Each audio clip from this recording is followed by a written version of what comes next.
Hello, world. Welcome to the C Squared podcast, the countdown podcast you didn't know you needed. Every week, besides going over hot topics in the world, we will be debating and ranking the top 10 of our favorite things like artists, movies, video games, and more. I'm your host, CJ. And I'm your host, Carmelo. Welcome to the show, everybody. Welcome to the show. Happy New Year, everyone. It's our first show in 2022. Is it? We said Happy New Year last episode. Did we? Yes, we did. No. I thought this was the first episode of 2022. Oh, you must have been blacked out. You must have forgot that Miss Allie Caldwell won number one for the best reality show performance. Singing but somebody. You see, no, but what you just mad because no, my girl won, and that list was amazing. I wasn't thinking of that, but okay. Because I clearly said Happy New Year to everyone in the beginning of that episode. Yes. I guess I was just saying it because, like, for me, I thought this was the first. You were drunk. No. Mm-hmm. Didn't we? But I think it's also because we recorded the other one before the New Year. Anyways. But yes. Anyways, Happy New Year, everyone. Again. Doesn't matter. We'll say it again. Happy New Year, everybody. Happy New Year, everyone. Yes. We're super excited. But before we get into today's topics and everything, we have a little bit of housekeeping today. Make sure if you want to join the conversation, you comment down below, or you can actually email us any comments or anything you'd like us to make a top 10 out of at the c-squaredpodcast@gmail.com. We look forward to hearing from you guys. Also, make sure you comment, like, and subscribe to the channel and to the podcast. Yes. So, is there anything going on right now that you would like to speak about? There's a lot of things going on for sure. The new year started really dark with a whole bunch of like random sad deaths. We had Betty White first. We just got word of Bob Saget. There were, I think it was like 3 or 4 major people just like in a row. So it's starting a little sad in that sense, a little crazy, but hopefully it's just gonna get better, which I'm sure it will. And we also have a new friend, another variant out there lurking in the shadows.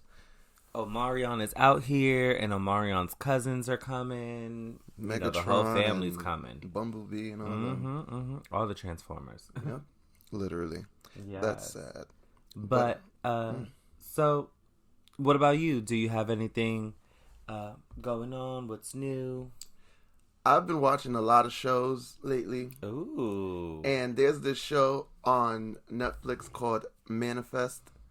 Okay. Oh, I've heard of that. Yes. Is it new? No. It was very popular over quarantine. Oh, okay. So I'm late. But yes, these people get on a flight and they're going to New York. I forgot where they're leaving from.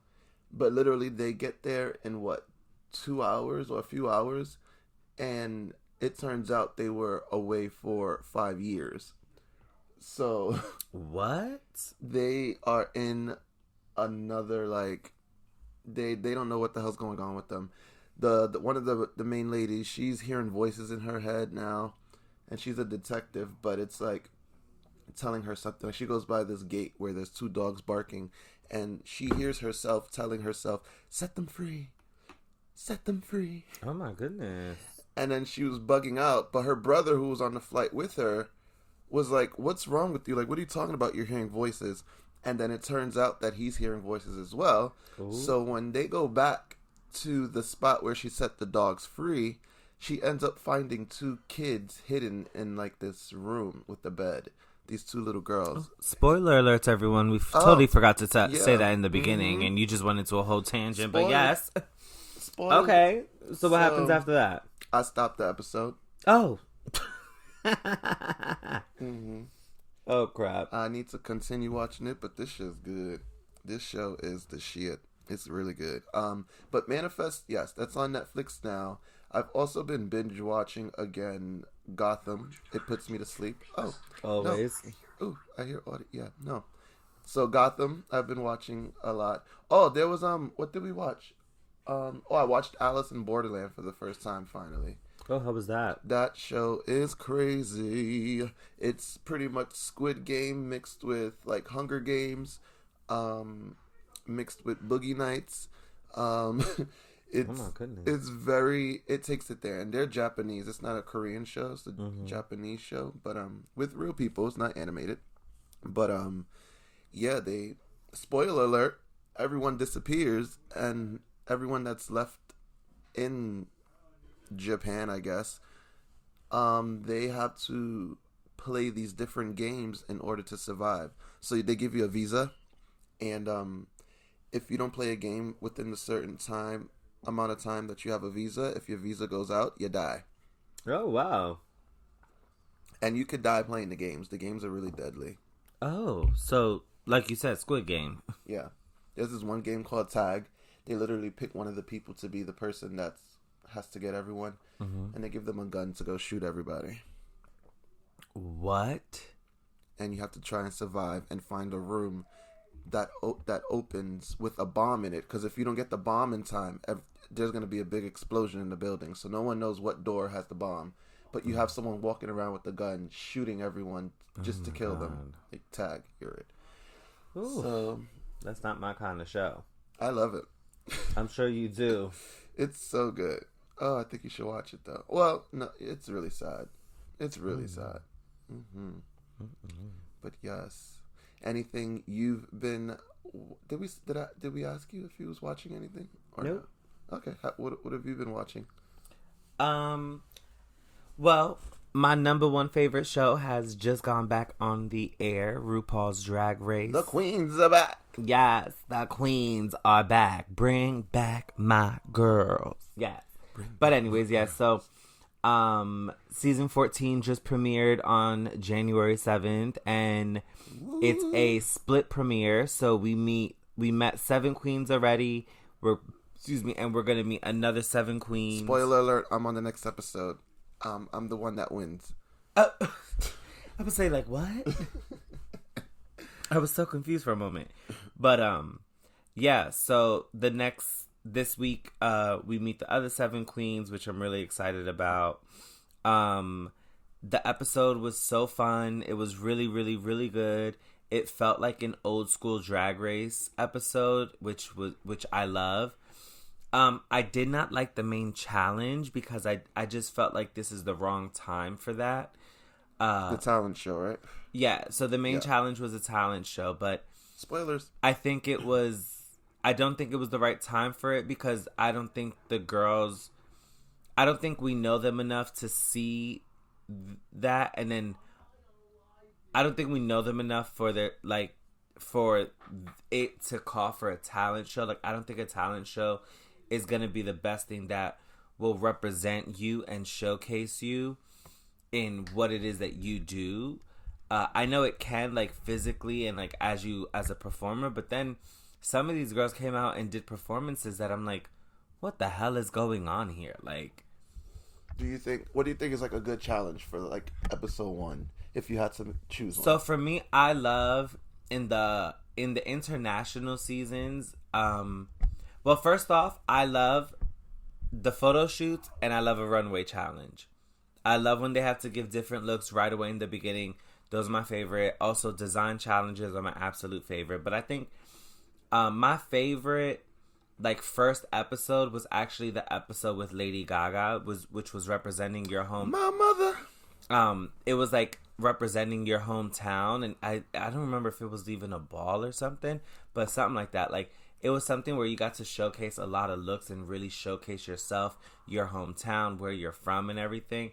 And that's probably, like, my favorite. And then they do stuff like that a lot in the international seasons. The first episode is always, like, a photo shoot in the mini challenge. The main challenge is, what's your signature look? Like, who are you? Tell us about you. Yeah. So I just think, and then also it confuses me a little bit because the talent show is usually the first challenge in All Stars every year. That's the first thing that they do. It's their talent show. Yeah. But it makes sense to do it with them because we've already seen these girls in a whole season of Drag Race. So you know. We know that yes, they're gonna come more elevated, but the first episode for them to be able to showcase something else that they do really, really well in their drag, which is also done really, really well. It makes total sense. For these queens, it's the first time we're meeting them. And honestly, the first impression for me, for a lot of them, not a lot of them, but the first impression was just like, okay, this is really weird to have this on a talent show. And I don't know that I like any of these as much as I should. I think it's also because I don't know the girls. Yeah. So, but saying all of that does not take away, like, my excitement for the season. I really do enjoy all of the girls. Who's your favorite so far? Right now, my winner is Miss Cornbread, the snack Jete. Yes. She is the winner. She is everything. She totally dominated the first episode. Narration, everything in between. I love her so much. I love her little yes, thing. in her performance, yes. She's always doing that. I know, I'd never like to compare, but something I love about her is that she has a spirit like Silky, Nutmeg, Ganache, who is one of my favorite queens. Miss Silky. You know, so it's not a comparison, but not for nothing, like, you watching her, you feel like they're sisters or cousins or like they're related. Yeah. Like they could start their own little family together. Like, them two together could totally start their own show, podcast or something. Or cooking show or something like that. It will take over. Imagine them cooking together. Well, no, because Silky put out a cookbook. Oh, wow. Yes, she did. It was either a cookbook or a cocktail book. It was one or the other. But she, like, put it out and published it. I love that. I think that's dope. No, they should do, like, a black big girl. They can call it BBS.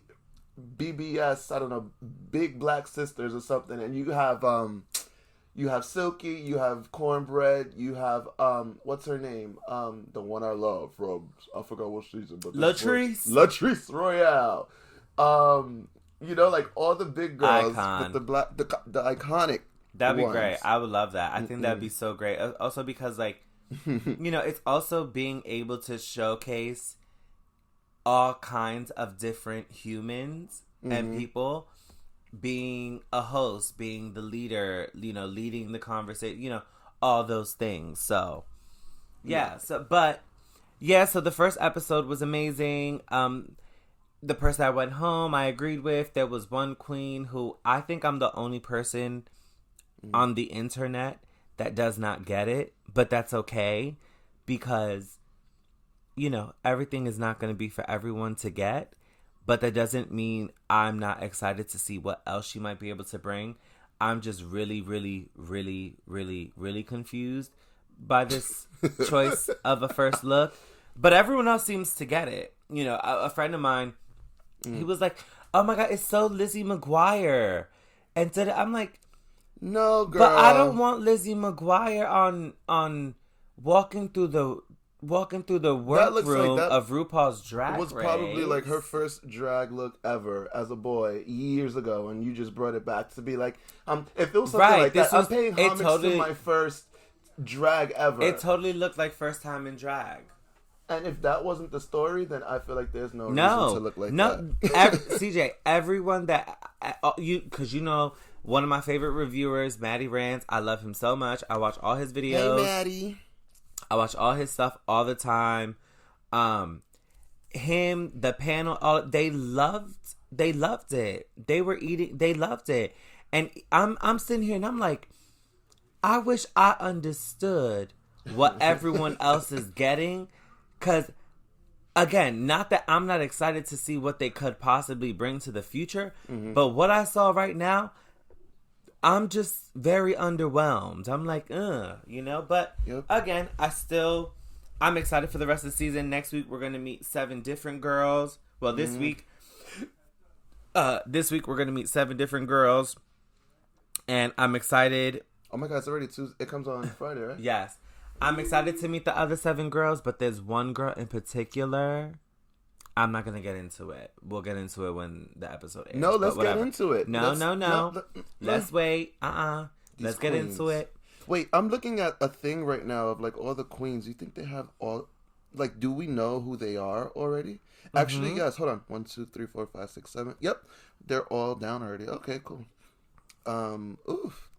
What else did you see anything like new, different from the first episode, like that they revamped or did something new that was never done?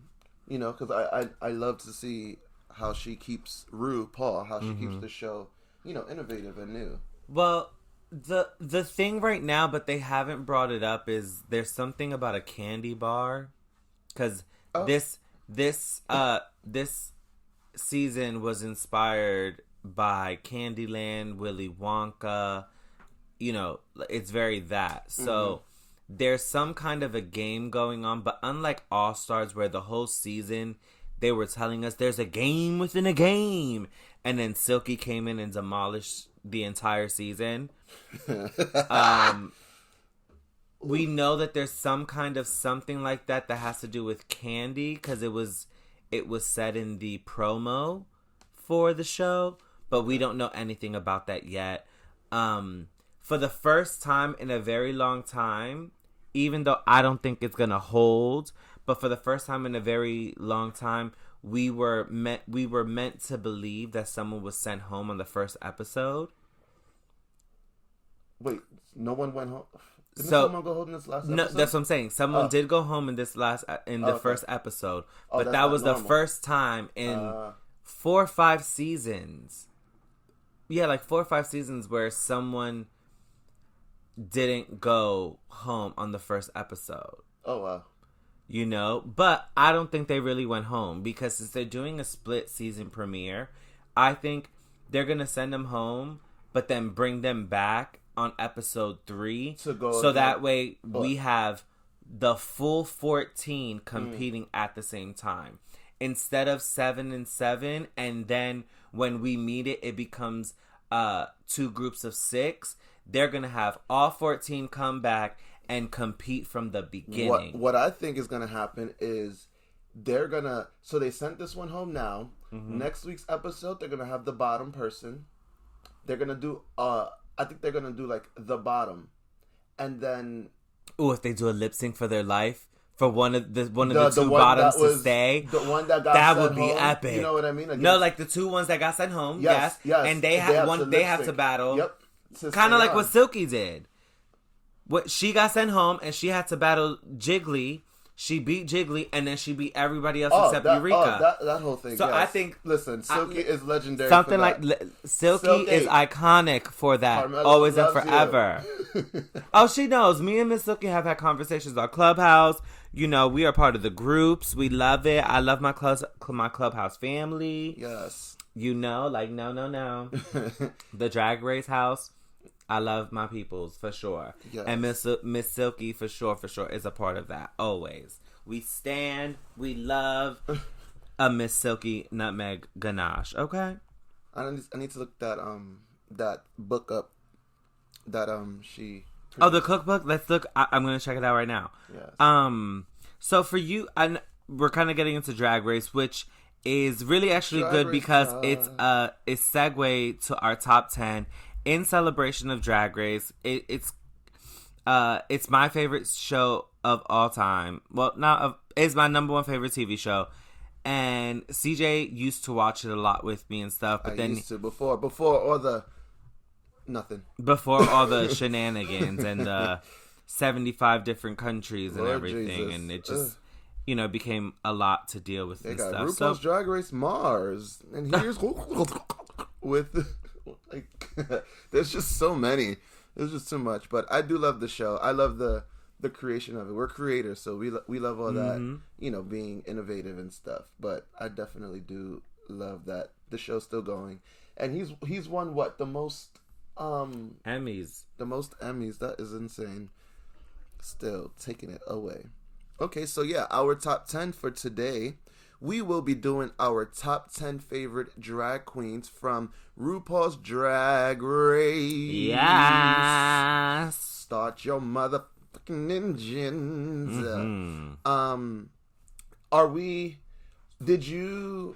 Are we including like international queens as well? Like this is just the whole series.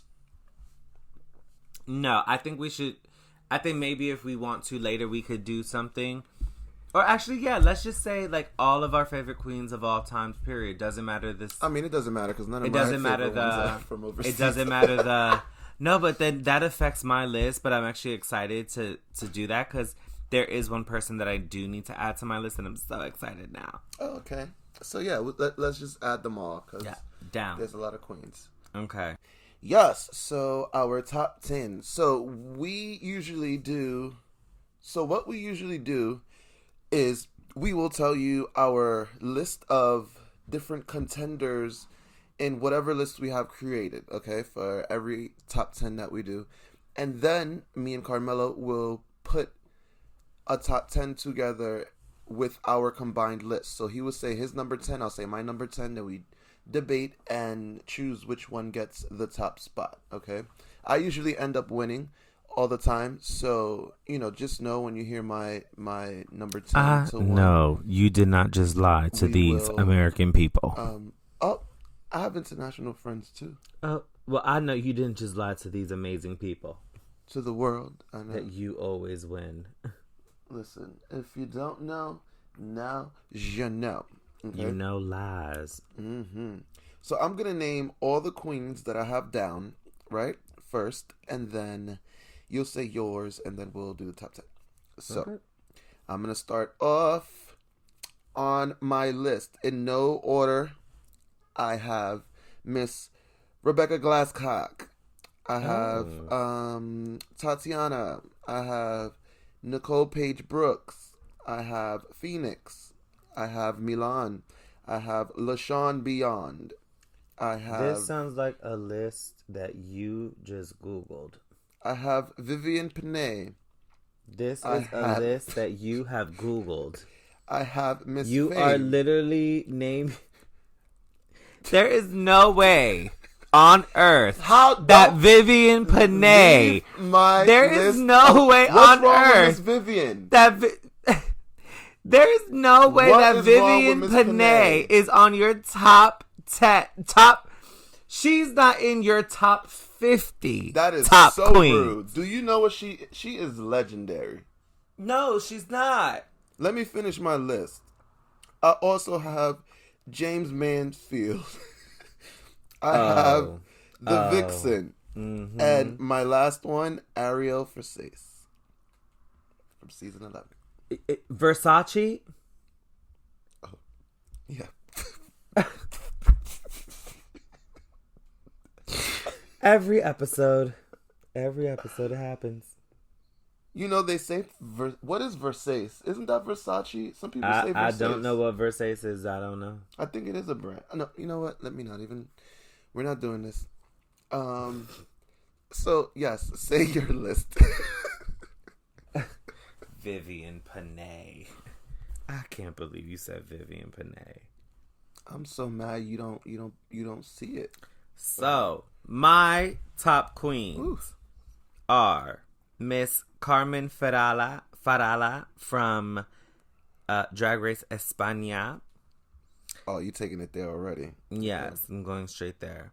My other favorite queens are Miss Violet Chachki, the winner of season... That's what I was trying to look for. You found her. Miss Simone, Miss Raja from season 3, not Raja O'Hara.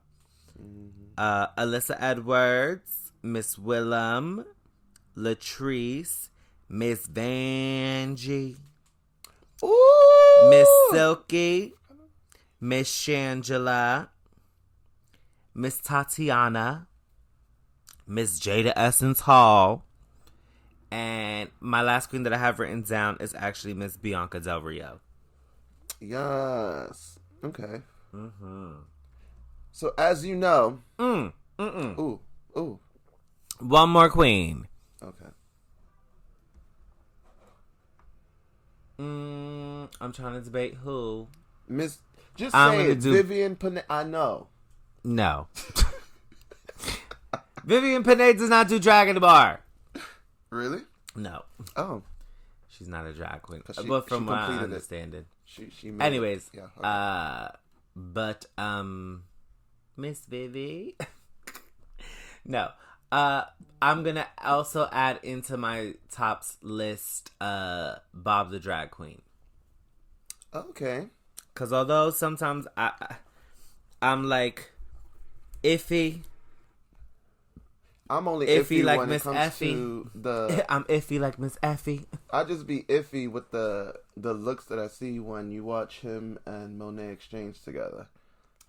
Yeah, but he's not in drag, or if they are, it's not like Drag Race drag that they have to worry about. It's like YouTube drag, so it's okay. I guess it's different, but yeah. I love Bob. Definitely gonna be adding Bob the Drag Queen. Okay. Nice. So, yeah, I definitely did not say my real top 10 because I just wanted to like it when it came out, Mm-hmm. So I got my number 10, but it wasn't Vivian Penae. Leave her. This is the resurrection of Vivian Penae. I'm gonna get dragged by drag. Let me stop. Actually, before we start, yes. Do you remember your first experience of a drag queen? Like seeing them, being around a drag. Like, do you remember your first time? Well, I do. I think watching Drag Race was the first time I actually saw, like, because I'm trying to think in person, like, did I see them in person beforehand? I was friends with a lot of drag queens. I am friends with a lot of drag queens, but, oh yeah, seeing them in okay, so yeah. Like, as a child, did you? As a child, no. Or like, growing up at all, like? I think Tu Wong Fu was the closest thing. Okay. To be honest. Which you love, by the way. Yes. I like it. Ooh, Mm-hmm. I do like the movie, but I don't love it as much as you.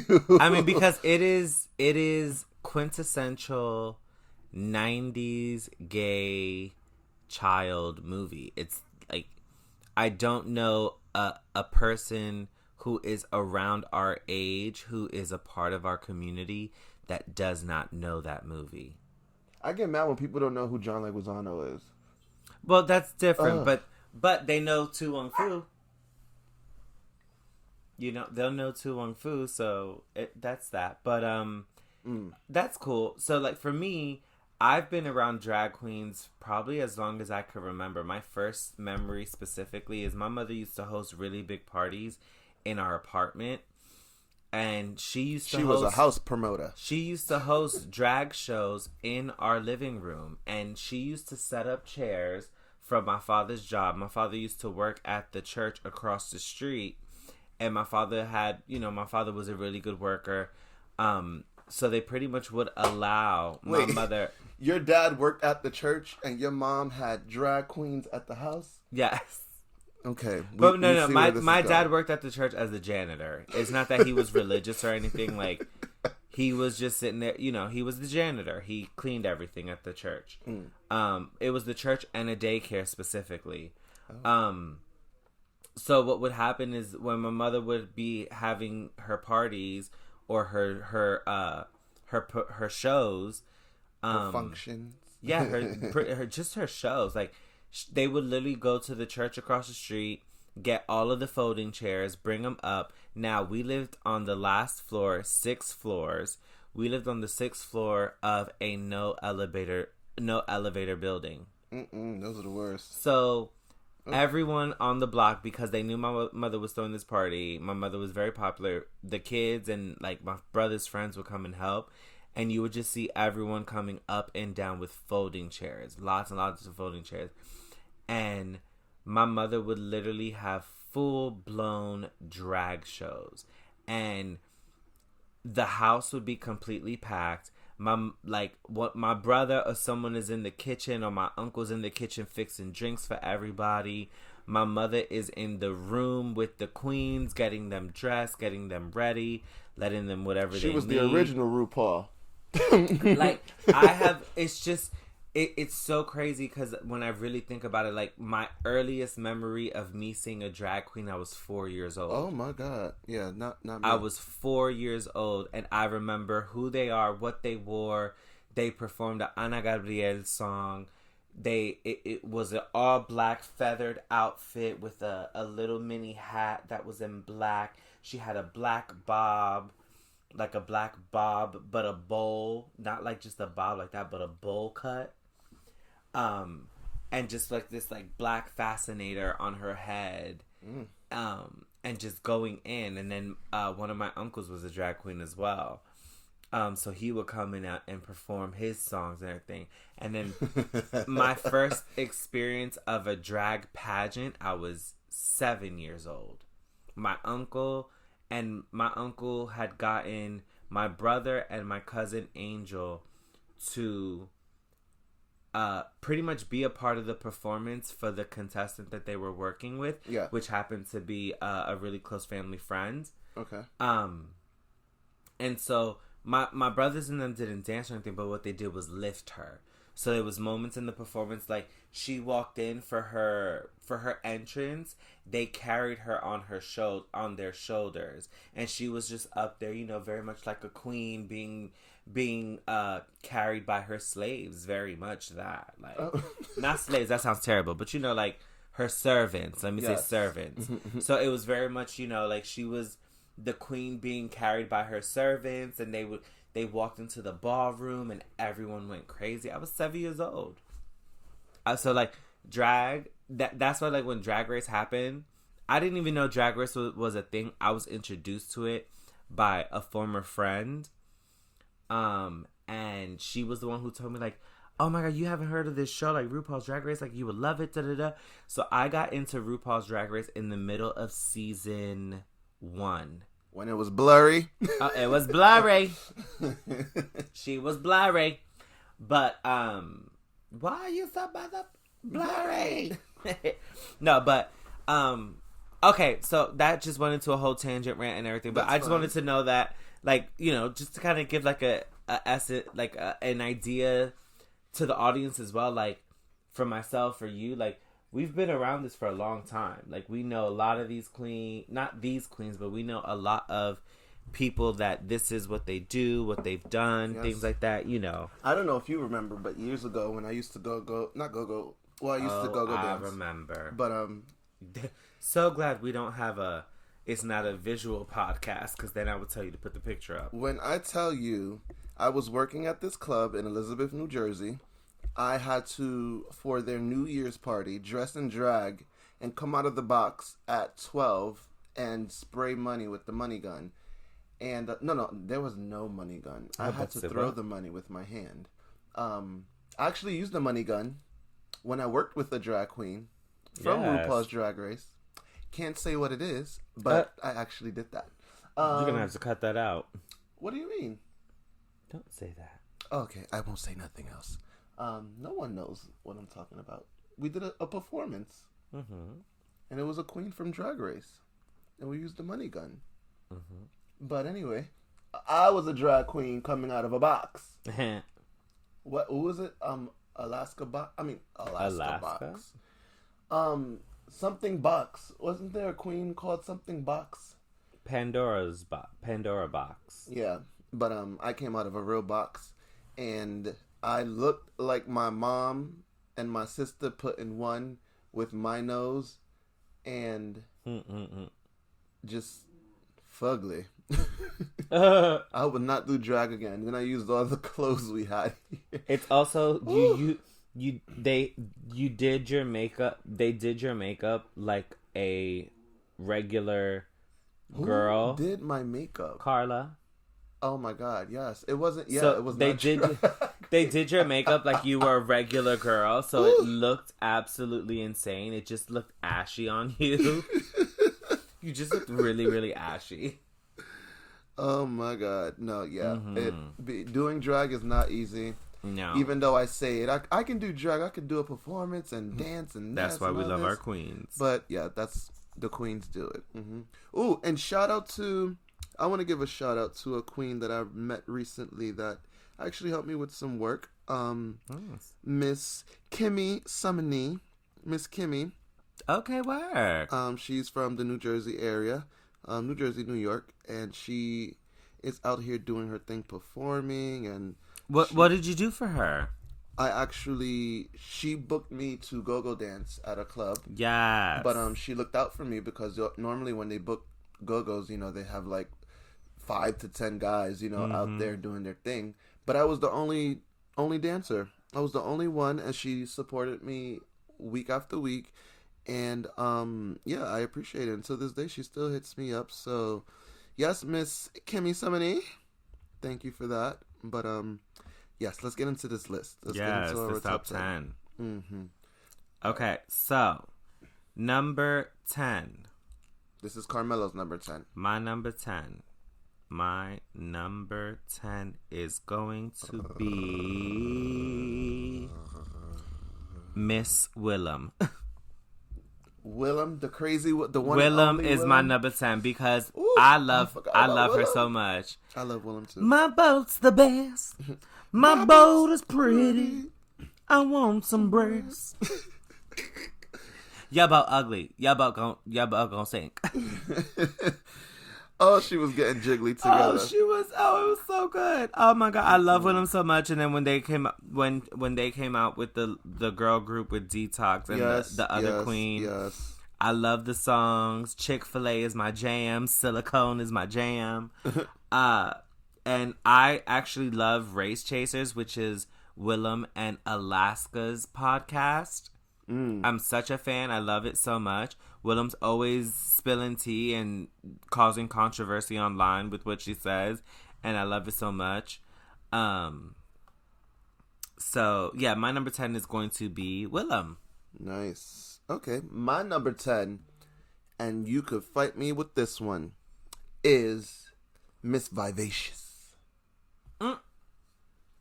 Tell me she's not legendary. Tell me she's not legendary. Yes, but I think her headpiece Ornacia is more legendary than her. That's who it was, Ornacia. I didn't want Vivacious. That was her headpiece. Ornacia. Damn. Yes. I actually saw Vivacious when I auditioned for Pose season 1 in the room, and she had like this big like shoulder piece thing. It was like a bodysuit with like these big shoulders, and it was so vivacious. Like the attitude was just there, and like don't approach me, and that walk and everything. Like, it was just amazing. But yeah, that's my number 10. So what we doing? It's definitely going to Willem. No, it has to. Willem is so much more iconic than Vivacious. There's another queen that there's a queen I have to add still. Okay, but she's gonna come into my top 5, honestly, because I love her that much. Yes. Okay, so number 10 is gonna be Willem. I agree. Willem I forgot all about Willem. Isn't she not one of the drag queens that don't, really support Drag Race? Well, RuPaul at the moment. I don't know, because the thing is, she talks about the show a lot. She watches the show. She tells everyone that she's a big fan. I don't know that she would work with RuPaul again. I just don't know. Like, there are queens, that just completely will not, like, they don't want nothing to do with the show, things like that.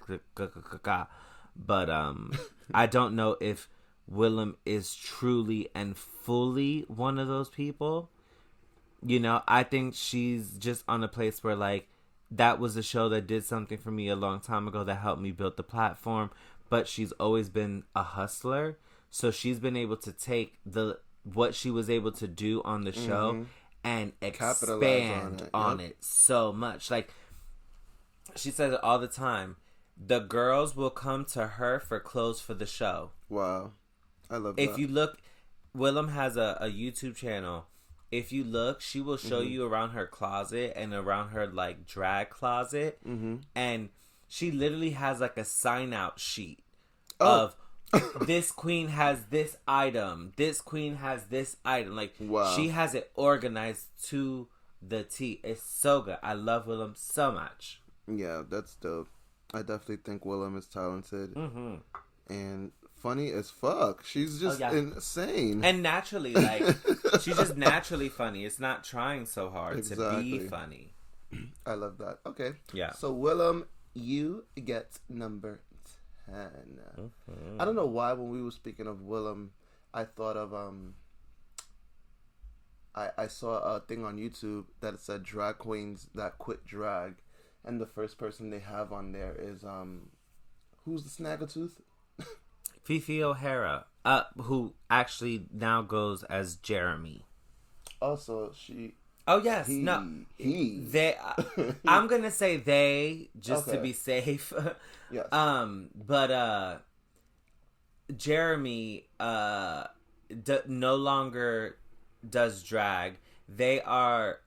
I think that they do cosplay sometimes. Yes, I remember seeing a video of that. But I know drag and the character of Fifi O'Hara is not something that Jeremy does anymore.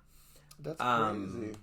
Who would have thought? But it's not crazy because like Jeremy was the first real villain of the series that got so much hate from the real world. And it was put that way from what I've seen, right? Or was Jeremy really a villain? Some say it's editing, but unfortunately Jeremy then, the reason he officially quit afterwards is because they came back and did All Stars, and then they had a shady moment with Alyssa Edwards, which everyone knows Alyssa Edwards is one of the... She is literally like America's sweetheart of drag. She's the baby face. You know, like there's some will say Monique Hart or this girl and that, but it's also like that season in general, who she was with, her Detox. That season was crazy. Yeah, it's just such a strong season and everything. So Detox, so many icons and stuff that came from that and all of it. So yeah. Okay. So let's move right along to number 9. You want me to go first this time? Because you went first. Okay. So my number 9 is Miss Jasmine Masters. Listen, I had to listen. What? Okay. I'm choosing my queens off of everything, not just the show, but everything they've done outside the show after I've learned about them. And everything that they give with their, just them, personality, look, all of that. Jasmine Masters, to me, is one of the most funniest drag queens ever. She's a cackle, like you would say, a cackle. Absolutely. But that's my number 9, Miss Jasmine Masters. Hello, Burger King? Are you hiring? She has become the meme queen. I believe she was the number 1 meme in 2020 or 20. There was a year where Jasmine Masters literally was the number 1, like, person in memes or like things like so that. Funny. Like, I believe it. Yeah, there was a moment of that. So Jasmine Masters for you for number 9. Interesting. So, my number 9, ladies and gentlemen, is going to go to Miss Vanjie. Miss Vanjie. Aren't you friends with her, too? No, I'm not friends with any of the queens. We have been I have spoken at length with a lot of the queens through Clubhouse. They will join our public group. And because my Clubhouse group is amazing and they've allowed me to come up and actually be able to speak to these queens and to a lot of people, I've been able to have conversations and stuff, and we've had a lot of fun. Nice. We've done games. We got like super messy behind the scenes tea. We even experienced like a shenanigan that literally me and my Clubhouse group, like, we literally talk about it to this day. There's a particular queen that we are not a fan of, and the reason we are not a fan of, it is not because of anything that they have done on the show, but it is because of the experience that we had that one time in that one situation. But anyway, I'm not gonna get too deep. Because now everyone's like, "Oh, the speculation! What is it? Oh my god!" Well, shout out your Clubhouse family, because you talk about them a lot more. Oh yes, my Clubhouse family. A lot of people. My, he loves my Clubhouse family. I love.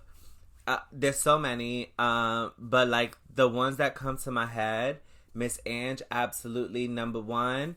Miss Salame, absolutely number one. I know you can't have two number ones, but I'm giving them both number one, because if it wasn't for those two beautiful humans, we wouldn't have this group, because they are the creators of the group. Brayden is one of the first actual people that I have spoken to that has taught me a lot about, like, because Brayden identifies as they, him and they. I believe it's a pansexual, but regardless, Brayden has taught me a lot about, like, understanding the new generation, understanding the pronouns, understanding the depth of, you know, their experience. Mm-hmm. You know, and I think that's been really, really cool. Dylan is one of my favorite people. Always a messy but fun time. Not always a messy but fun. Yes, it's always because Dylan comes in guns blazing.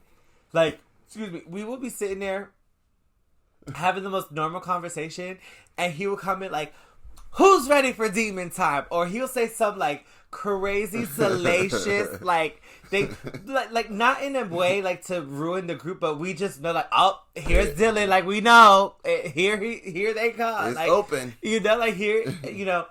And then Miss Mariah, Miss Blue is probably one of the smartest people I've met in a long time that I've gotten to speak to. She's just so full of knowledge, but the thing is, what I love about her is she could be very, very shady, but the way she delivers it is so cool, calm, and collected. She has the softest, sweetest voice, and she's like, you know, well, I just don't, you see, I don't get that.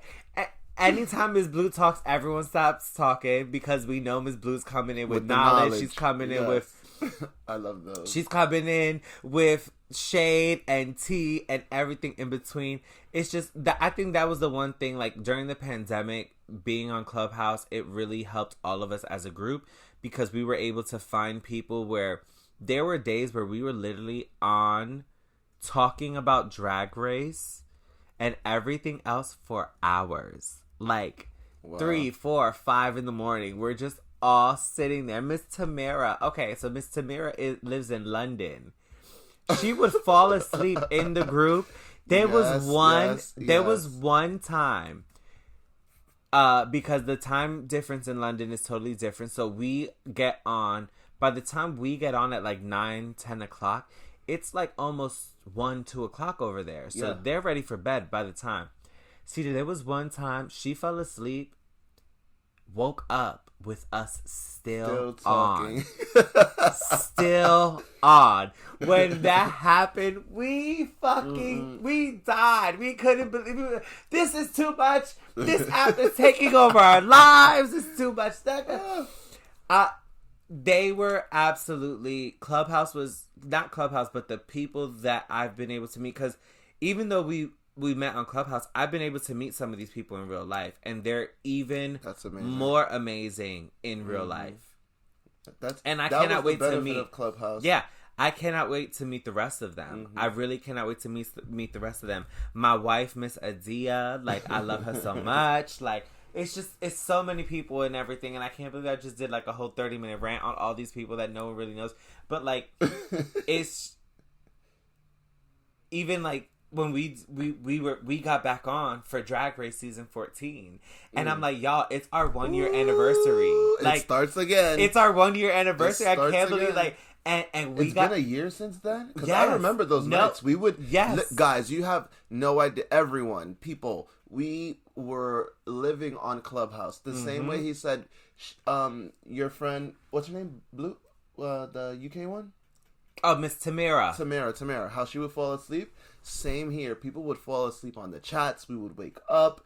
It's like... You want to know what's the conversation? Like, you'll come in mid-conversation and you just hear some crazy shit. And you're like, wait, what was being talked about? Like, it's insane. Yeah. I love that. Yeah. And who, did everyone come back, like, for season 14 when we went on Clubhouse? Or, like, people... The majority did. There's a few select people, but we also know, that those people are very... They're going through their own things. They're trying to pursue their lives, their dreams, and push them. So, it's... We miss them. We care. We pray, and we just hope that they'll be able to come even for one day. Yeah. Just to come back in and talk with us again and stuff, just to say hello, Amable. First of all, we met people from Alaska, and they're amazing. I want to go to Alaska just to meet them. Were they cold? No, absolutely not. Amable. Okay, and we're gonna have to change these names. We're gonna have to bleep these names, but no, we're not. What? Yes, because I don't want to put people out. No, but I don't want to put people's names out like that. But anyways, Amable is a beautiful person, in Alaska, and it was Amable, and it's so funny because the other person, Saide. It was Saide. I remember Saide and our first interaction on Clubhouse, because when I first came into Clubhouse, I was the problem person. Because I came in... I heard you was a problem child. You told me. No, yeah. I came in with all of the controversial opinions.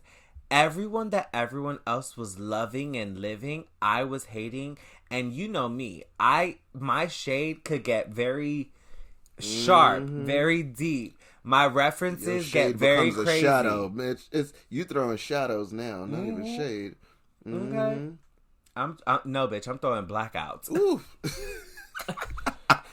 I'm throwing blackouts out here. But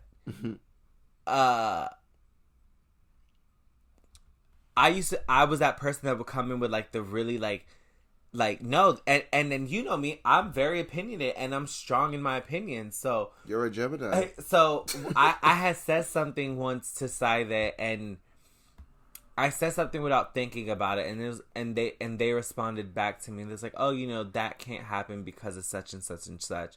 And I just thought, and I was like, okay, I apologized to them, and I was like, I'm really, really sorry. And then from there, we were able to build a really nice, genuine, whenever we're online or we see each other, we say hello. Yeah. It's just it's very nice, and and they're from Alaska, literally, Alaska. We be asking. Amable once sent us a video of a moose in their front yard, just a whole fucking moose. Moose. Does it get warm there at all? No. I don't. Okay, with global warming, I don't know. I don't know what's happening. But according to them, Amable and Saide, it is very much what things that you hear about and have seen on movies. So they do have in Alaska, there are times where the sun never goes down, and then there's times where it is dark all the time. Yeah. And then the coldness and the drasticness of all of it. Did you find out what's the warmest weather they get? Because I'm what the hell? So Alaska? the warmest weather they would get there, from my understanding, because I have seen Amable even rollerblading in shorts and a t-shirt. So I would say 60 degrees, 70 degrees maybe. Oh, that's hot as hell. No, it's not, because we're over here. We get 80, 90, 100 degrees. I know, and the most that they get is springtime. So I feel bad if anyone from Alaska comes here and experiences summer for the first time. And you want to know how they refer to us? What? The lower 48. Oh.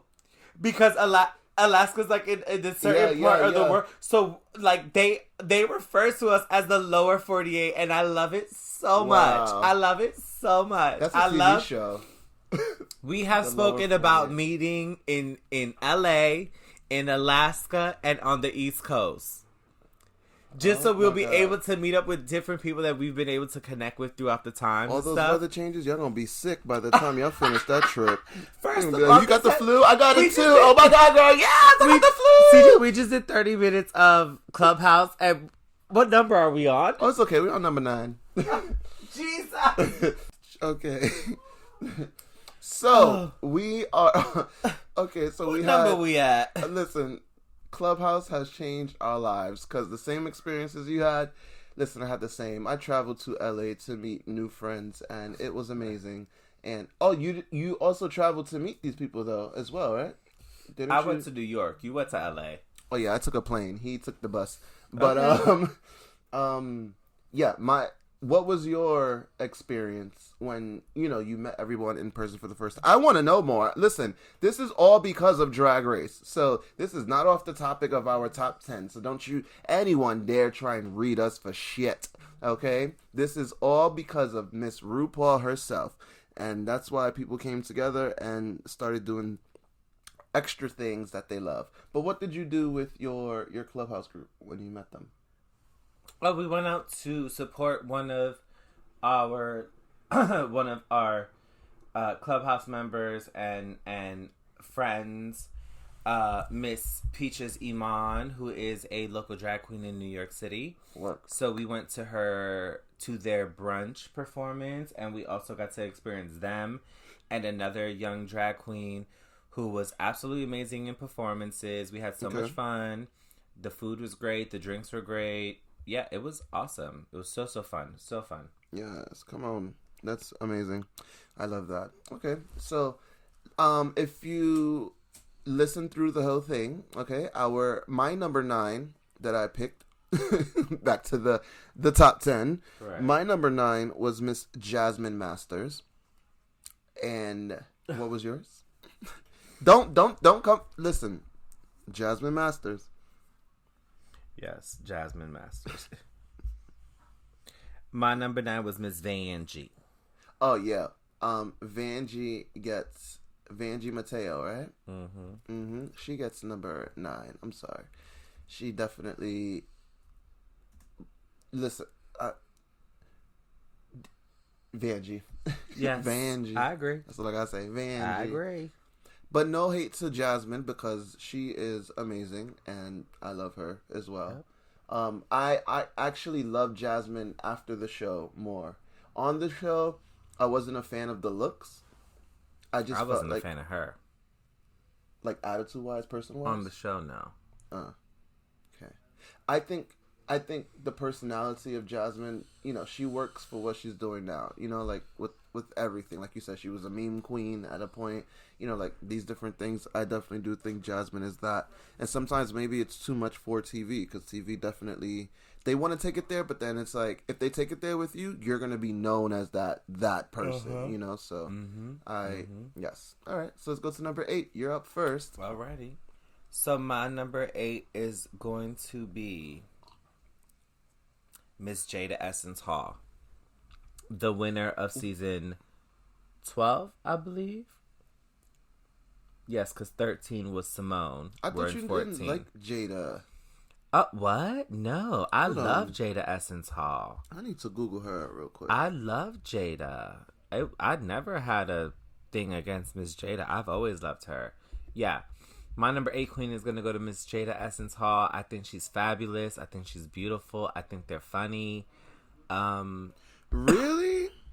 And I just love everything that they've been doing even after the show. Ooh, I'm seeing some pictures right now. Like, not for nothing, yes. like they won the year of the pandemic. CJ, she was crowned in her living room. Oh, she's the quarantine queen. Oh my goodness. Not the quarantine queen. Yes. Okay. My gosh. Okay. I'm not gonna say no. Yes. Okay. So my number 8 is Jada Essence Hall. What's your number 8? My number Quarantine 8 queen is someone that I was actually able to meet in person, and she's amazing and was always professional. Wasn't one of those queens where there's more to it. But my number 8 is Miss Kennedy Davenport. Kennedy? I love Kennedy. I mean, I know it's number 8. That's kind of high. Wait, I thought it was Trinity you met, not Kennedy. You spoiling my list. Kennedy Davenport is a queen that I met when I met another queen as well. When I was going at Banana, what is it? No, Banana okay, we get it. What's the Banana Club in Manhattan?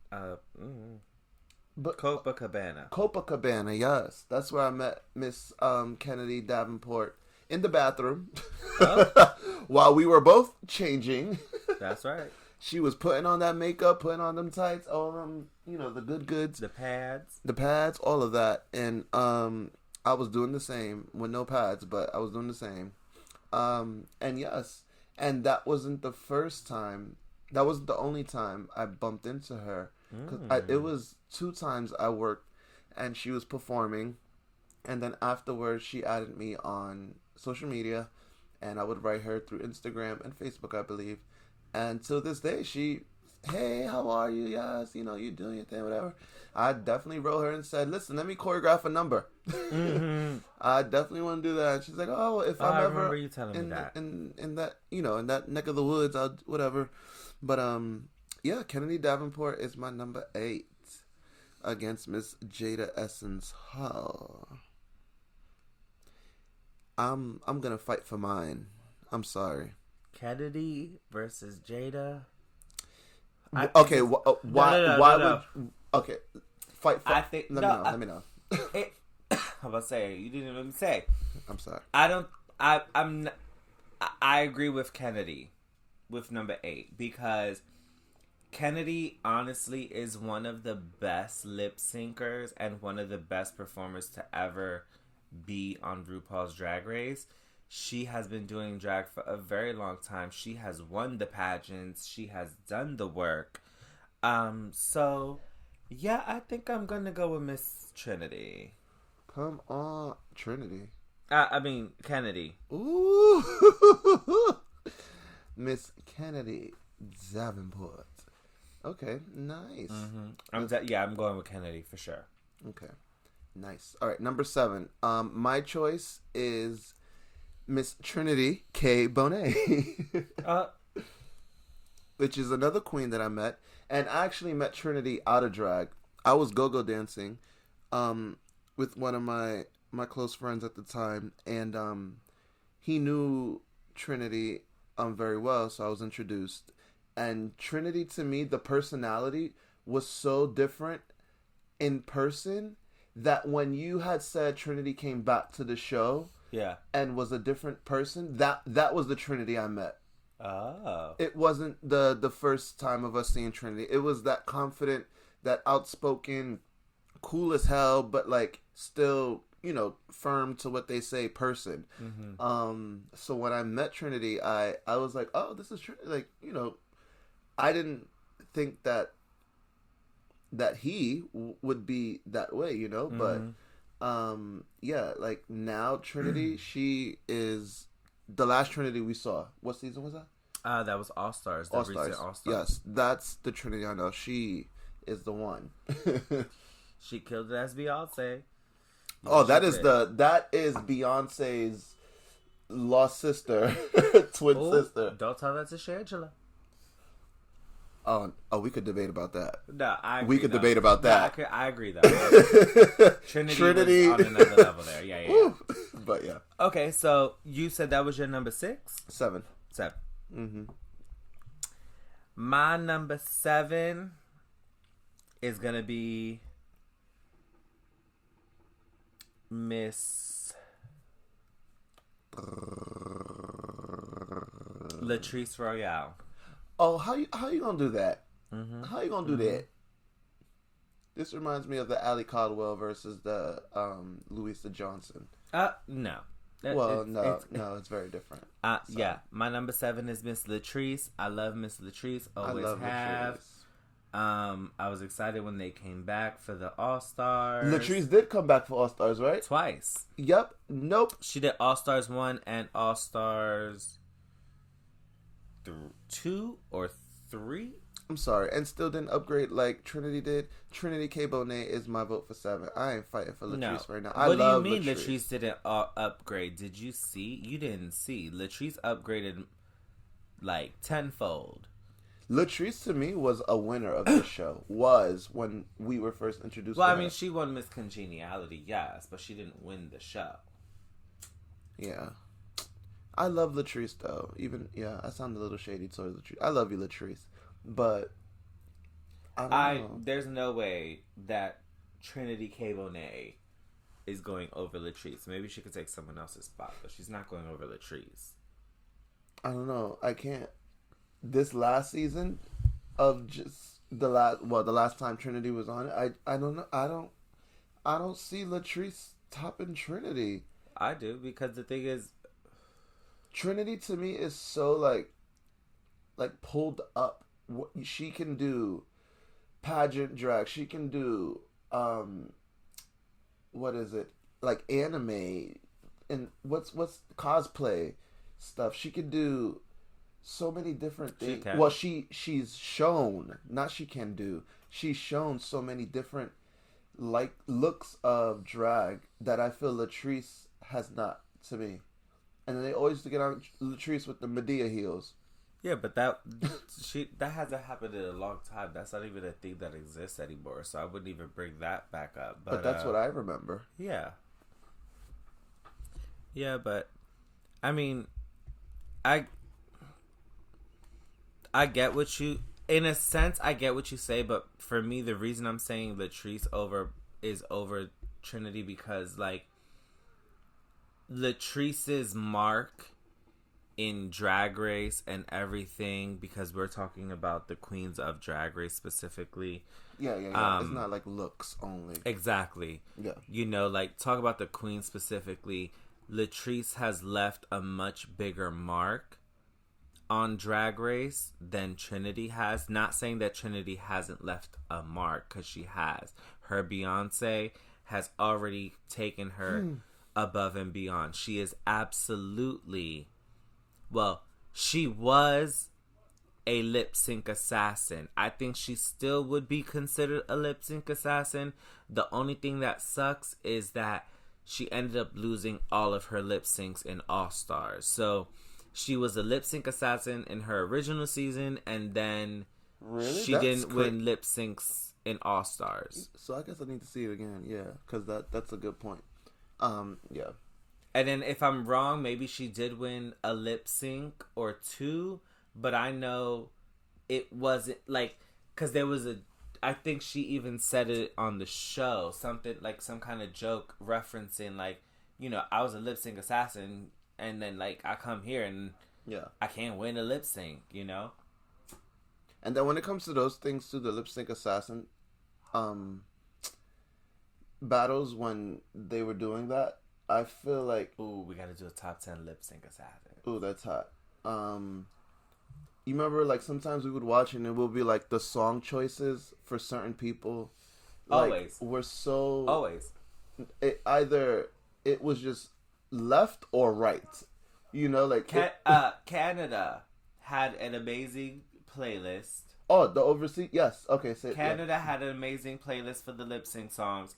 Last season, honestly, with Simone, had really good lip sync songs. Okay.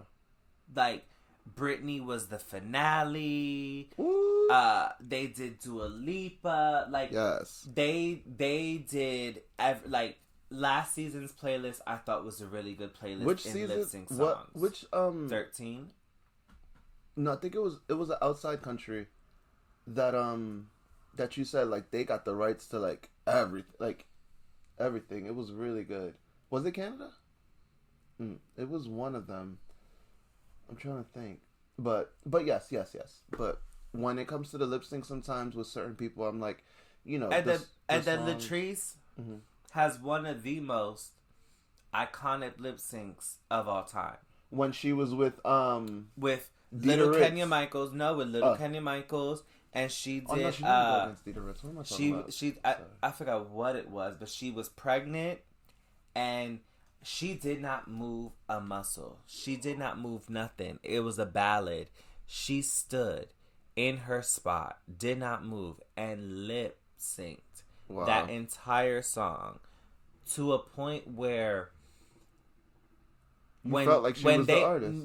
Yes, because when they opened, like when they did a wide frame and showed Latrice and Kenya Michaels both lip syncing at the same time, you felt embarrassed for Kenya because she's over here twisting, turning, leaping, jumping, out of control. Trying to go out with a bang.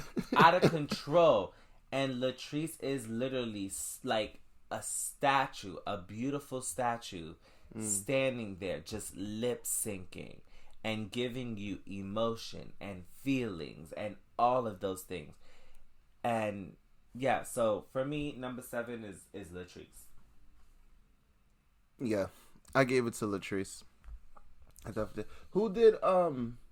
Who's the lip sync with Natural Woman? I think that was Latrice. I just don't know for sure. Okay, we'll figure that out. All right. Nice. So number 6, you are up first. Okay. My number 6 is going to be Miss Silky Nutmeg Ganache. Oh fuck! I love Miss Silky. Oh fuck! Her All Stars domination of lip syncs. When she spanked everybody that came for her. She demolished that whole epic, show. That's still one of the best moments. I'm still upset that they gave it to Eureka, but at that point, it didn't even matter because, like, Silky is one person, like one queen. When she went on her original season, the hate that she got, the like, it was, she came back with a bang. It was awful. And so, she didn't come back with a bang. She started the season. She was the 3rd person sent home because she was so afraid of how people would perceive her that she had to, like, lessen herself. She wasn't being the Silky that we know and love because she's like, I don't want people to sit here and say that I'm being too loud and I'm boisterous. But that's why she did come back. And then she did. Yes, originally the comeback was not there. But when that lip sync showdown happened, absolutely. Like not that she needed to, but I'm so thankful that RuPaul gave her all of that because it was able to help redeem her in such a way because she was a queen who really got it bad. There were other queens as well. Jeremy, aka Fifi O'Hara, they were another one, got it terribly bad. But like for Silky, it was really... I mean, you saying what you said, that she felt she wasn't able to like really be herself or like she had to hold back. She came back and was like, fuck everyone. Yes. I'm going to be me. Yes. This is Silky. This is, and that's what we loved. And that was every lip sync. Every performance, every time she started with Remember when you first saw her making the cocktail? Yes. You laughed for like 20 minutes. When I tell you, you laughed for 20 Silky minutes. Made a full... I'm an alky at heart. Listen, I love to drink. So that resonated with me. The club scene, all the club girls, club boys. I was dying when I saw a cup. 20 minutes. The alcohol... the juice, the ice. She made a full drink. Yeah. Like, she didn't forget anything. And was still on point with the singing, with the dance, all of that. And then you never saw it from the... Like, it was just... She was the mystery queen for me. Like, what the hell is she gonna do this time? Mm-hmm, like, you always... And sometimes that could, like, work against you. But for her, she knew how to work it. She wasn't... You don't plan that in one day. She was not dumb when it came to her coming back. She said, I'm going to come back. She probably... who knows with the show? She probably knew she wasn't going to beat Eureka. She knew she was going to go far. Who knows? But she was like, you know what? If I'm going to do this, I'm going to do it big. Yeah. How it should be if I'm on the show regularly, as a regular contestant. So I commend her with that creatively. Like, we're creatives. I always say it. I'm a creative. So to see something like that, it really inspired me in the sense of like, oh, what the hell can I do in the next performance? Like, what can we do now? Outfit change? I know Carmelo at one point was talking about outfit changes, and he always wants to do a certain thing that on stage that, we want to do. And I feel like that inspired him to make that happen with him with certain things, and you just don't even notice it. Yeah. It's like, that was so inspiring for me. That was so like entertaining. Charisma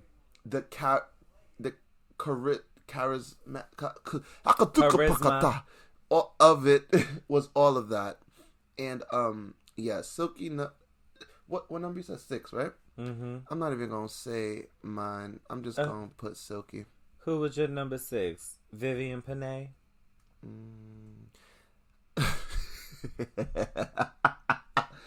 I don't know who this is, Vivian, but no, my number 6 was Sharon Needles. Oh, but I thought about her, but she was the horror queen. I just oh, sorry. Okay, erase that. No, it's just we're just gonna pass it. We're just gonna go past that. Mm-hmm. Moving on. But yeah. No, but I do love Sharon's horror looks. Like, I'm a horror head. I love horror. Anything scary, monster, all that. So whenever she did something scary, horror, I love. She got that. But Silky got number 6. Moving on. Uh-huh. Number 5. Are you ready for my number 5? Yes. I know you're about to fight me for it. But my number 5 is Alyssa Edwards. Okay. Top 5. Okay.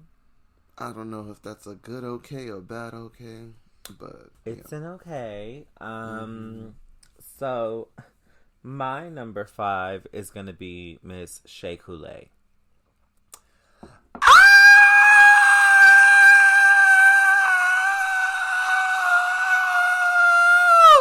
Yes.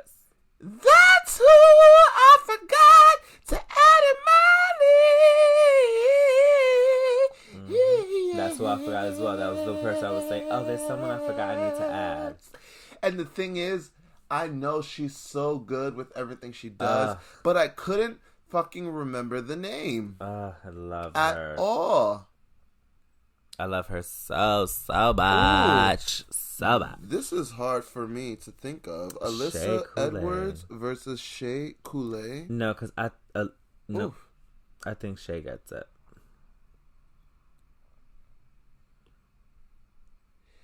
Or we might be able to move her like down closer. You know what?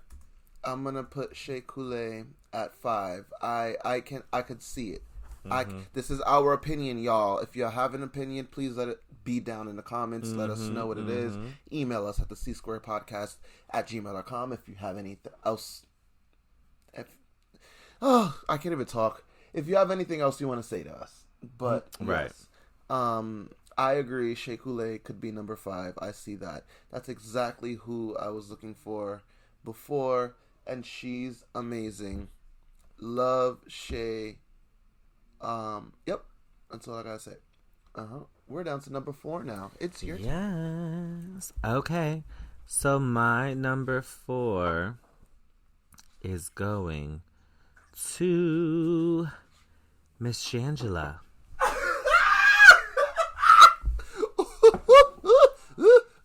What? Laquifa? What? Laquifa.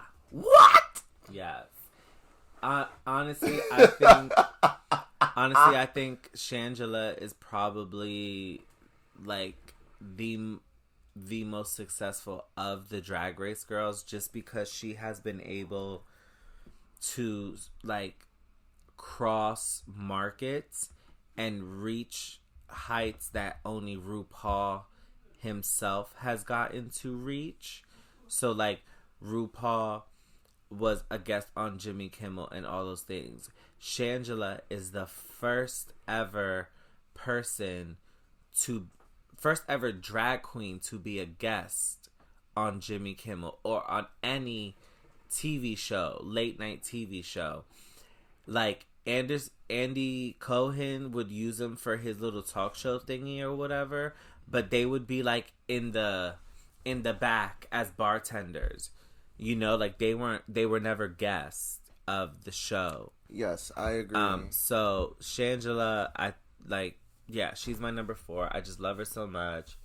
And then, you know, working with Gaga and everything, it just elevated her and helped her push just to a whole different height. And I think it's so great for her because, you know, I'm sure she went through it with everything in her season because, you know. I hated how they treated Shangela in the first season she was on.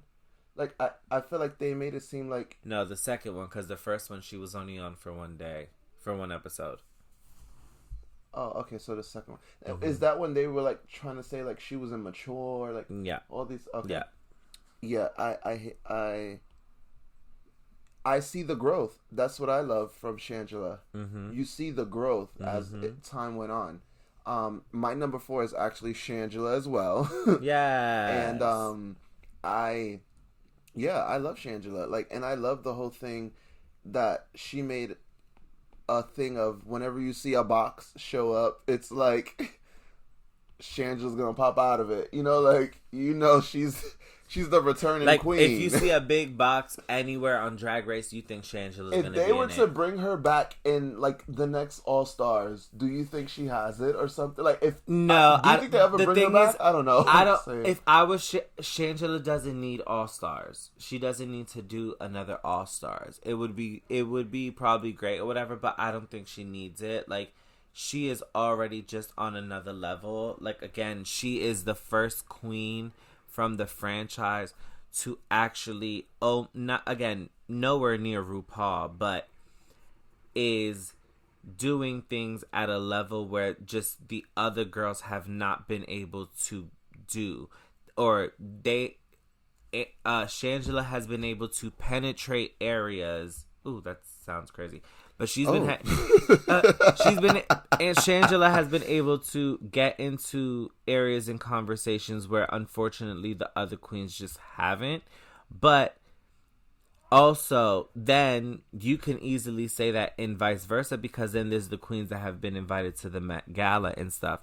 But still, like, even with the Met Gala and everything, again, like, Shangela is constantly booked. She had a car dealership, a car commercial for Pride. Like, you know, like, Shangela is really, really out there working so much, just like so many other girls as well. Again, not taking away from anyone, but, like, Shangela, for me, in my head, for me, she is the, like, the booking queen. Not the booking queen. I just think she's the most successful. I really do think that she's the most successful. She's the success. Okay, so we have the quarantine queen and the successful queen. Oh, there's different titles we can give the queens. Shady. Okay, but what I would say about Shangela, though, that I noticed, because I'm so distracted when it comes to the performance of Shangela, is that if I was able to give some type of tip of advice to, like, make it better for her, I would honestly say her look. No, AKA, you can't say that no more. No more? No. What, because she got veneers? No. Shit, like... I'm just saying, just looking at things that are like, if I was to Google her and look, Google her. Go to her Instagram. Okay, so I have to get some. Is she known for doing, like, is there, like, different looks? Yes. Where she doesn't give, where the makeup is right, where it's all right. Yes, so many looks. I think you're still stuck on the old Shangela, but even if you look at Shangela in All Stars, it was right. Some parts might have been a little bit off, but it was all right. All of it was all, like, right. And if you look at Shangela now, There's Why no is way. Shangela's page There's Shangela no way. DJ? Is Because she a DJ? that's her real name. Because as an Okay. an actor, they use Shangela and then use DJ in that. You know, like I believe they had a credit somewhere, and I don't know, whatever. I'm not even gonna say that, but yeah. So right there, like, again, you're thinking about the old Shangela. If you look at this Shangela, like, she just put up her 10-year challenge, and bitch, it is just stunning. It is all great. She got a standing ovation from Beyonce when she was not impersonating, but performing a Beyonce set. Yes, I remember that. You know, like, and her makeup and everything was on that night. Everything was right. And Shangela has just been right for a while now. She's just been doing it right. So, no. You're not going to sit there and say nothing about her looks or nothing like that. No. Because she's been... No, and even... Okay, yeah, I can't... No, I do. I love Shangela. I do. I was just trying to, I guess, find something that I'm like, you know, word of advice. But who am I to give a drag queen advice about what they do? Especially Shangela. Shout out to Shangela's makeup artist, Miss Luscious Massacre, that I love, we love so much. Mm-hmm. She is the funniest queen. Like, she is the BBW girl. And, yes, I love it. All right, so Shangela is definitely going to get number 4. Mm-hmm. She is. What's your number 3? Because we on 3 now. My number 3 is gonna be Raja. No, Simone. No, Oh, what? 3 people? 5 people? Okay, what's your number 3? My number 3 is going to be Simone. Simone. What's... Yes. Do you know the season or not? Simone is the winner of season 13. Her looks were beyond iconic. Her references were pieces of art. Everything was just so good. Her comedy, Factory. She was funny? She was so funny in parts. Okay. And then, like, her looks every week. It was just, you were like, so excited. What stood out with you more? Like, was it her personality or like the looks? For me, it was the looks, but for me, it's hard to separate it so much because it took her personality to pull the looks off. Because if those looks were done by anyone else, and there was a situation where Simone did a look in one of the first few episodes, and then another girl a few episodes later did the exact same look, and it did not have the same feel, presence, polish, poise, and everything else as Simone's did in her original one. Okay.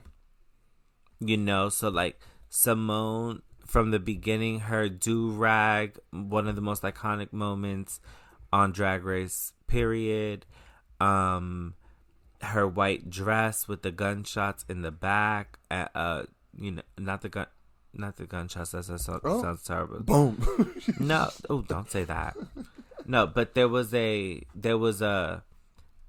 Yeah, it was that. It was the white dress, and it was a bleeding hole in her back. You know, not bleeding like disgustingly and like fake blood. No, but it was a represent like it was an interpretation of that, and and the message said say their names, talking about the people that have been murdered by police and everything going on. She was making a political. She was sending a message. Yes. She was sending a message. Beautifully done. Super iconic. Her final runway look, in the ball at the end, iconic. I loved it. Everything about it. She had the long toenails. The thing made out of wigs. Her makeover challenge was super fun. So yeah, Simone is my number 3 for sure. Nice. Okay. Well, my number 3 is the pretty much the motherfucking originator, I feel, of this type of drag. She is the mother of the House of Clown drag. Oh. Miss Bianca Del Rio. Yes. What? I would just want to see what she's going to do. I just wanted, even if it wasn't the look, what she was going to say. The mouth, to me, you saying what you said before, that Simone was saved by, like, what she said and stuff, too. Mm-hmm. Bianca, she could walk out in some ugly-ass leaf dress, but I just knew it's Bianca. There was no excuse I could give to Bianca. Like, I love Bianca. Do you remember when we saw her live? Yeah. When in XL? It was me, you, Joe.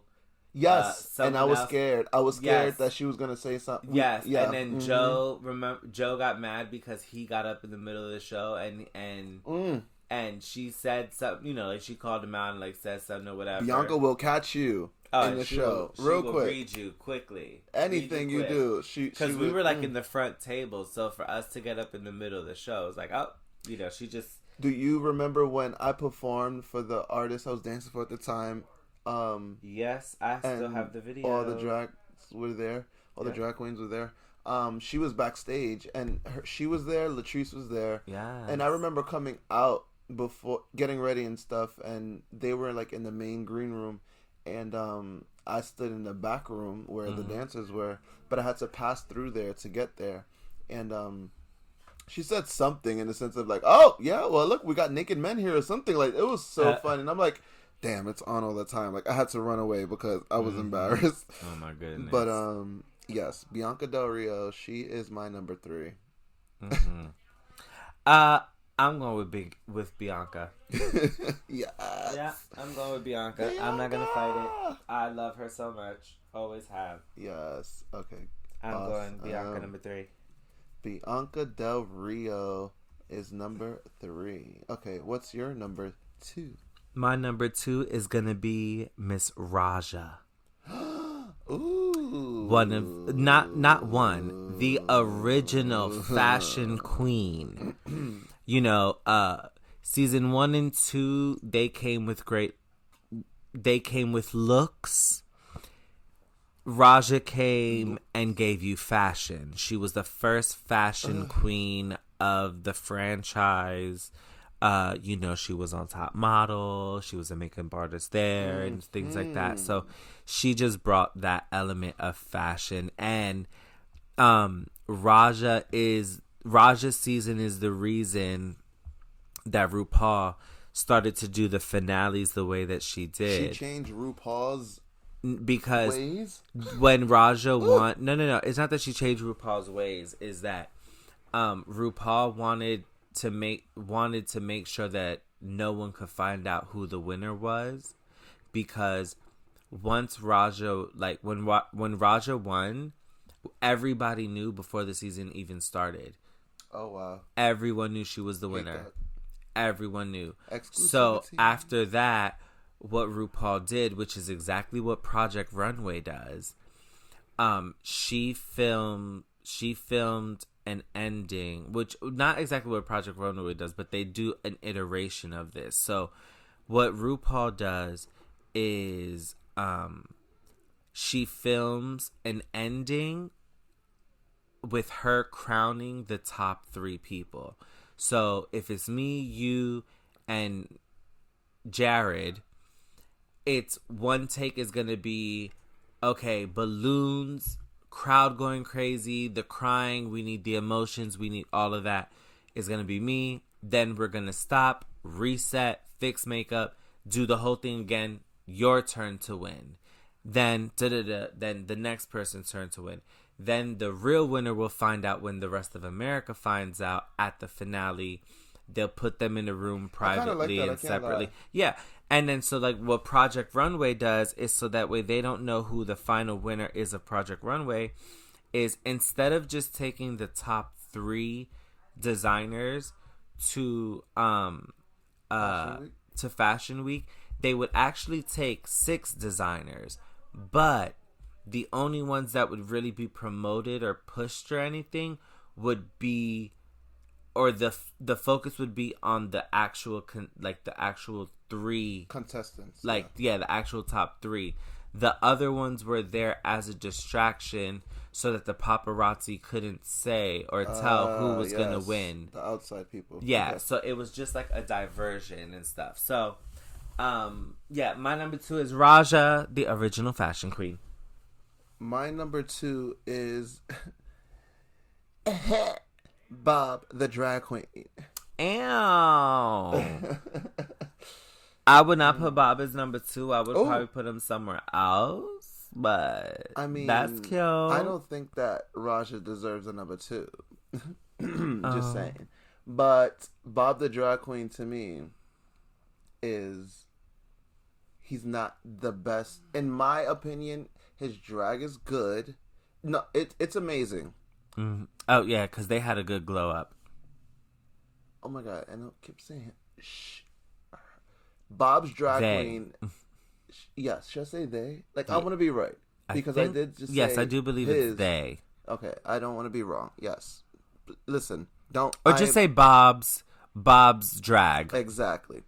So Bob, the name is Bob, so it made me want to say he, him. You know what I mean? But just Bob's drag. Okay, so Bob's drag to me wasn't the best, but it was really good. Yeah. And I think Bob deserves the number 2 spot because of everything on top of the drag. It was just like another Bianca Del Rio to me in the sense of the comedy of it and the delivery of everything that was thrown to them. She was able to like deliver.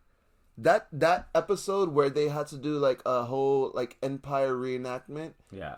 Like to this day I love that scene because of Bob. Yeah. Like she killed it. That just it's just Bob is the shit. Yeah, but not the best, but the shit. Cuz what could be worked on, like I said, is for me the drag.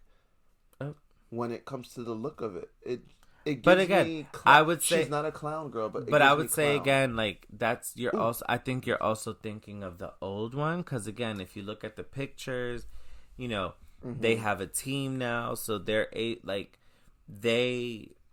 drag has and even outside of their team, when they do their own drag, if you watch on videos and stuff, they have had a really good glow up. Okay. They've had a really good glow up. And I'm not trying to knock but I don't think that glow up is worthy of number 2 over Raja, the original fashion queen. I mean, so we're at a crossroads. Well, crossroads. I definitely do think Bob the drag queen should be on the list. On the list, higher than Bianca, because they both to me give me similar person, similar characteristics, or whatever it is that they do. Okay. In the sense of not whatever it is they anyways, do. With drag, like with their comedy, the way they deliver things, the way they perform.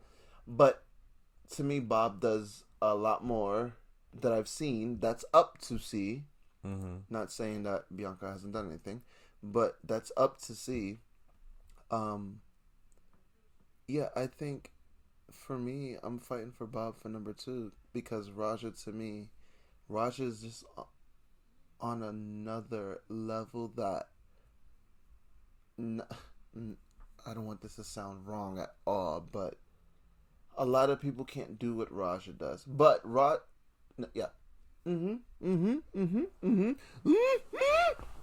I mean, but that's you can say that same thing for a lot of queens, because there's a lot of queens. Yes. Every queen, there are things like every queen is separate, is different, and they each bring something different to the table. So that can easily be said for others. But yes, so I just don't.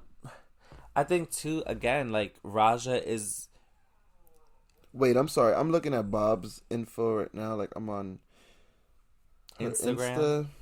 Whoa, like Glow up. I told you. Amazing. I told you. You gotta get. Ooh, this picture. There's one where she has like this full like it looks like I don't even want to say afro. It looks like a big bush, a hair bush on her head with this like turquoise out dress on, and it goes into like an orange type of. Lord, this is really good. I told you it's a glow up. Ooh. Okay, let me see. Do you know Raja's Instagram? No. Let me see. Raja. Let me type in because usually they pop up.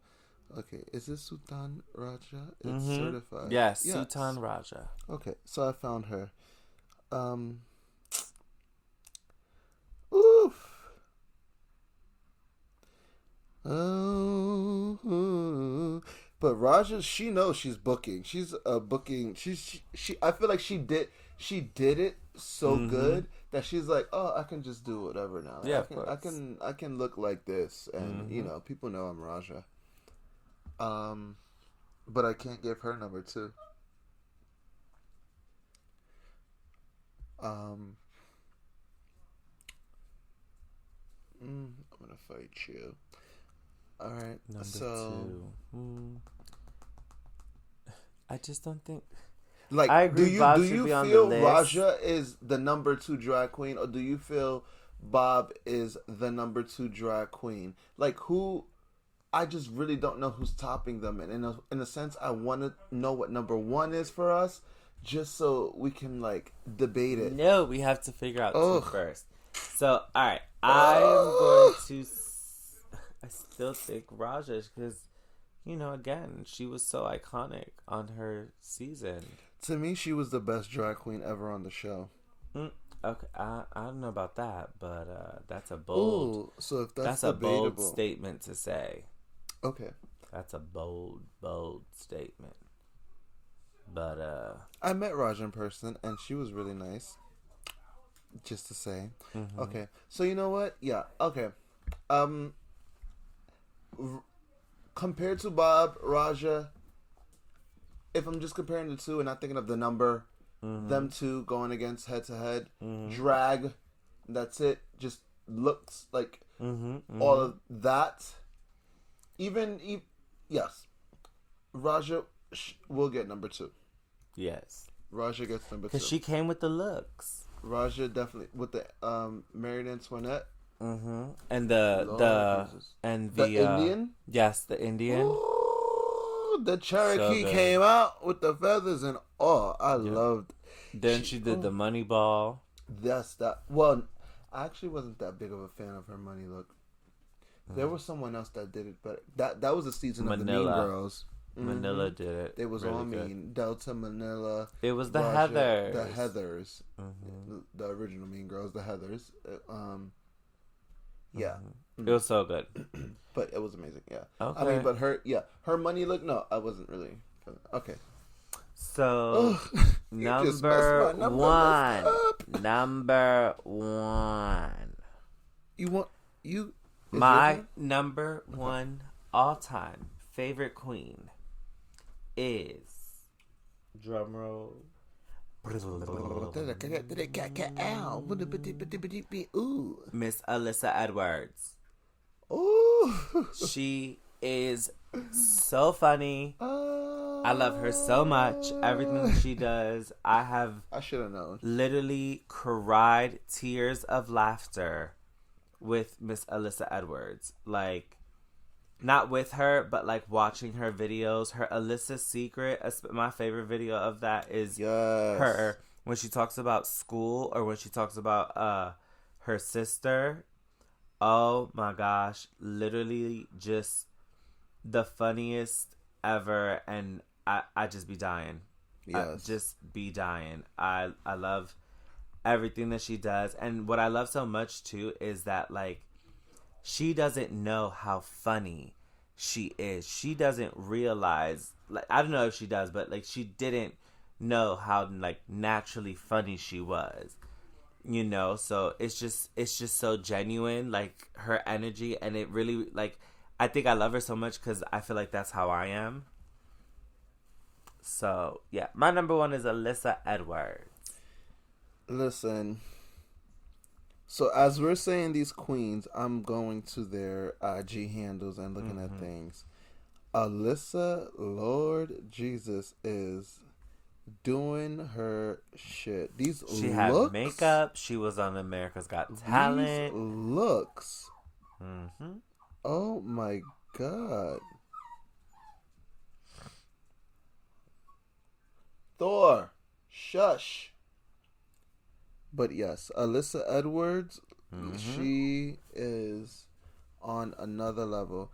My number one was actually Raja. That's why I was fighting so hard in the last number.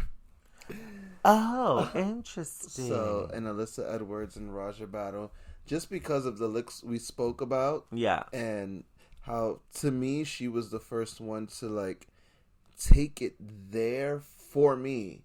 For me. She took it there.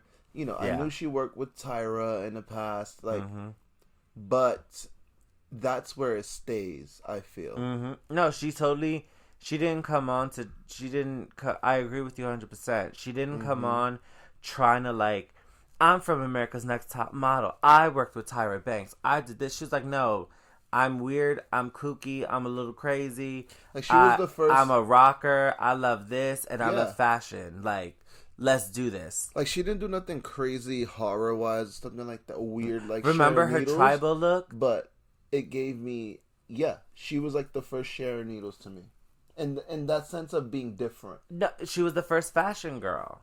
Well, yes. She's the first fashion girl, just the way Sharon was the first horror girl. Yeah, she was the first in that sense. Yeah. Not the first ever, but the first on of course. the RuPaul Drag Race franchise. Yes. Not first ever. I definitely think, you know, she introduced so Raja as number one. I don't... Compared to Alyssa Edwards.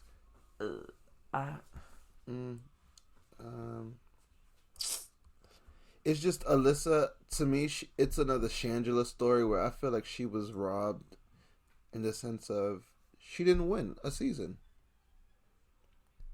To me, Alyssa should have won.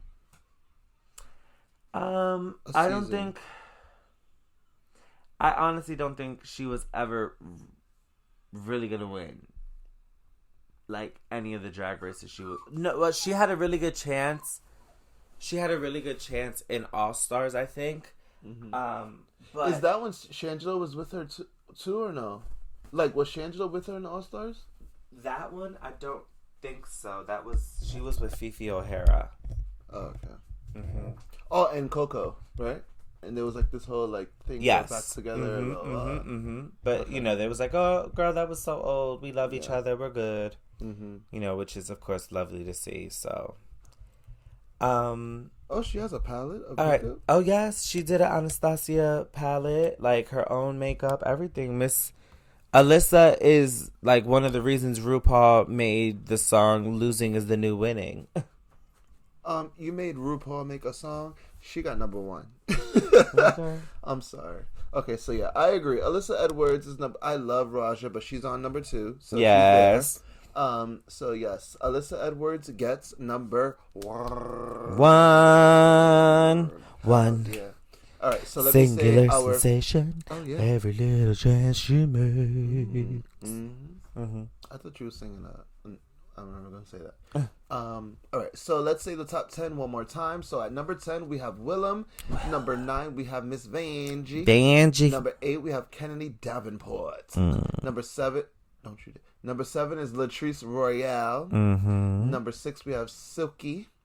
Silky Nutmeg Ganache. Number 5 is Shea Coulee. Number 4 is Laquifa. What? Yeah. Shangela. Number 3 we have Bianca Del Rio. Yes. Number 2 we have Raja. Raja. The original Raja. The original. Raja O'Hara, we love you, though. I love you. Yes. And then number 1 is Miss Alyssa Edwards. Yes, the mother. The mother of all. The mother. Well, listen, y'all.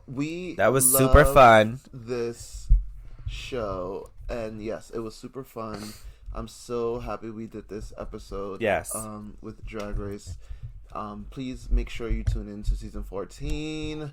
I'm sure you all are if you're listening to this because we all like the same things. Well, I'll be back with a short weekly recap every week of the episode. Nothing too long, just a few minutes. Give you all the good stuff. Make sure you also follow. Make sure you also follow our YouTube page. There I actually have a full Carmelo's Corner is the segment that we're calling it, and there I do a full breakdown and review of the episode, the looks. I score them, I give my opinions, we have a great time. So please join me, and that'll be happening every week after the show airs on Fridays. Because we don't have a really good day for it yet. You stop breaking up. Sorry. You and yes. Tune into Carmelo's Corner when we post on the C Square podcast. He is going over. Turn on your notifications. All of those good things. We're also going to be adding a few other things as well that we like to do on our own, and then together when you can listen to the C Squared podcast with both of us, and we talk about different top 10s that we want to go down that day. And yes, tune in, everybody. My name is CJ. And I'm Carmelo. Yes, make sure you like, comment, share, subscribe, do all those good things. Notify yourself so you're always up to date with whenever we upload. And we will see you on the next episode. Later. Bye-bye.